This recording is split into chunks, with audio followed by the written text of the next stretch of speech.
ಮತ್ತೆ ಇನ್ನೊಂದು ವಿಚಾರ ಹೇಳಿರೋದು, ಯಾವುದೋ ಒಂದು ಹೋಟ್ಲಲ್ಲಿ ನೀವು ಮೀಟ್ ಆದೆ, ಆ ಹೋಟ್ಲಲ್ಲಿ ನಾವು ಅಂತ ಸಂದರ್ಭದಲ್ಲಿ ಸಮೀರ್ ಮಾಡಿರುವಂತಹ ಈ ವಿಡಿಯೋಗಳೇನಿತ್ತು ಆ ವಿಡಿಯೋಗಳು ಪ್ರಮೋಟೇಟ್ ಮಾಡಕ್ಕಾಗಿ ಹಣ ಕೊಡ್ತಿದ್ರು ಟಿಮ್ರೋಡ್ ಗ್ಯಾಂಗ್ ಅವರು. ಈ ವಿಚಾರವನ್ನ ನನ್ನ ಜೊತೆ ಅಭಿಷೇಕ್ ಹೇಳ್ಕೊಂಡಿದ್ದ, ನೀನು ಬೇಕಾದ್ರೂ ಮಾಡಿದ್ರೆ ವ್ಯೂಸ್ ಜಾಸ್ತಿ ಆಗುತ್ತೆ, ಜೊತೆಗೆ ಅದೆಷ್ಟೋ 300-400 ಕಂಟೆಂಟ್ ಕ್ರಿಯೇಟರ್ಗಳು ಜೊತೆ ಕೆಲಸ ಮಾಡ್ತಿದ್ದಾರೆ ಅನ್ನೋದು ಆತ ಮಾಡಿದಂತ ಪ್ರಮುಖ ಆರೋಪಗಳಲ್ಲಿ ಅಲ್ಲ. ಅವನ ಹತ್ರ ದಾಖಲೆ ಇದೆಯಾ ಕೇಳಬೇಕಿತ್ತು.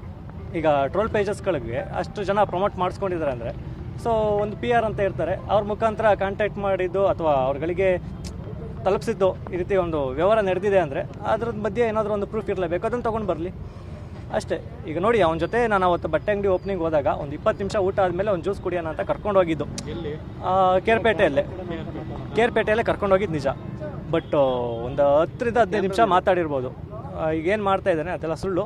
ಬಟ್ ಅದೇ ತನಿಖೆ, ಅವನು ಪ್ರೂಫ್ ತಗೊಬಂದು ತೋರಿಸ್ಲಿ, ನಾನೇ ಒಪ್ಕೋತೀನಿ.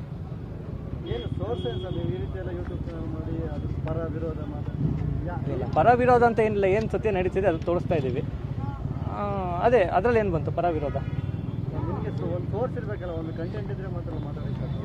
ಅಲ್ಲ, ಕಂಟೆಂಟನ್ನು ತನಿಖೆ ಆಗ್ತಾಯಿದೆ, ಅದರ ಮೇಲೆ ನ್ಯೂಸ್ಗಳು ನೀವು ಹೇಗೆ ಮಾಡ್ತಾಯಿದ್ರೆ ಅದೇ ರೀತಿ ನಾವು ಮಾಡ್ತಾ ಇದ್ದೀವಿ.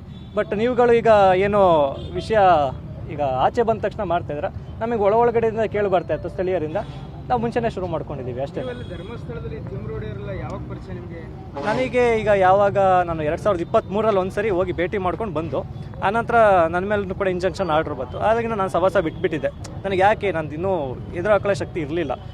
ಈಗ ಸಮೀರ್ ಅವ್ರ ವಿಡಿಯೋ ಬಂದ ಮೇಲೆ ಜನಗಳ ಸಪೋರ್ಟ್ ಇದೆ. ಸೊ ನಾನೀಗ ಎದುರು ಹಾಕೊಂಡ್ರು ಜನಗಳಿಗೆ ಸತ್ಯ ಗೊತ್ತಿದೆ, ನಾನೀಗ ಆರಾಮಾಗಿ ಡಿಫೆಂಡ್ ಮಾಡ್ಬೋದು ಅನ್ನೋ ಒಂದು ಕಾರಣದಿಂದ ನಾನು ಯಾವಾಗ ಫೆಬ್ರವರಿಯಲ್ಲಿ ಫೆಬ್ರವರಿ ಅಲ್ಲ, ಮಾರ್ಚಿಂದ ಶುರು ಮಾಡಿದ್ದೆ. ಆ್ಯಕ್ಚುಲಿ ಮಾರ್ಚಿಂದ ನಾನು ಅವ್ರನ್ನ ಭೇಟಿ ಮಾಡಿ, ಸೊ ಅವ್ರ ಹತ್ರ ನಾನು ಇಂಟರ್ವ್ಯೂ ತೊಗೊಳ್ತಿದ್ದೆ. ಆಗ್ಲಿಂದ ಪರಿಚಯ ಇದೆ 2025ರಿಂದ. 23ರಲ್ಲಿ ಭೇಟಿಯಾಗಿ ಬಂದು ಆನಂತರ ಇಂಟರ್ವ್ಯೂ ಬಿಟ್ಟಿದ್ದೆ.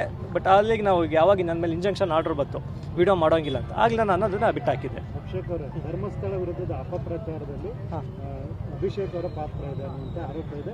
SIT ನಿಮ್ಮನ್ನ ವಿಚಾರಣೆಗೂ ಸಹ ಕರೆದಿದೆ. ಇಲ್ಲ, SIT ಏನಕ್ಕೆ ಕರೆದಿದೆ ಅನ್ನುವಂಥದ್ದು ನಾನು ಬೇಕಾದರೆ ಅದು SIT ಕರೆದಿರುವಂಥದ್ದು, ನನಗೆ ಈಗ ಧರ್ಮಸ್ಥಳದಲ್ಲಿ ಓಡಾಡಿದ್ದೀನಿ. ಧರ್ಮಸ್ಥಳದಲ್ಲಿ ನಾನು ಯಾವಾಗಲಿಂದ ಫ್ರಮ್ ಮಾರ್ಚಿಂದ 2025 ಮಾರ್ಚಿಂದ ಓಡಾಡಿದ್ದೀನಿ. ಸ್ಥಳೀಯರನ್ನ ಮಾತಾಡ್ಸಿದ್ದೀನಿ, ಅಲ್ಲಿ ಸುತ್ತಮುತ್ತ ಕಾಡುಗಳಿಗೆ ಹೋಗಿದ್ದೀನಿ.